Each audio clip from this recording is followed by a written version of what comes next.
сәлеметсіздер, менің каналыма қош келдіңіздер. Мен бүгін котлет жасаймын.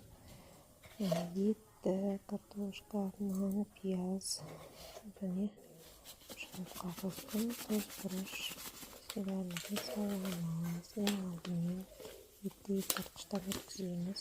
Содан кейін картошканы, пиязды, нанды картоштан өткізіп, осындай жақсылап тұрып дайындап аламыз.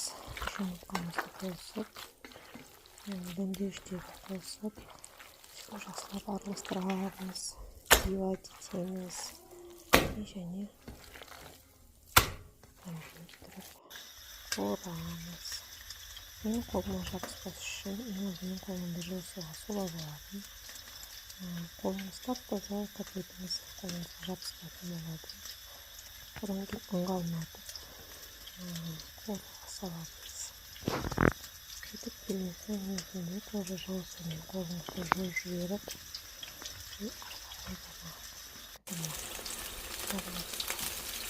өте қатты қатарынан қорсаңыздар болады. Жұмсақ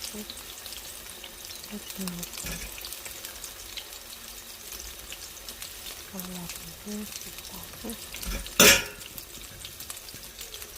көбісті жасауға тырысамыз.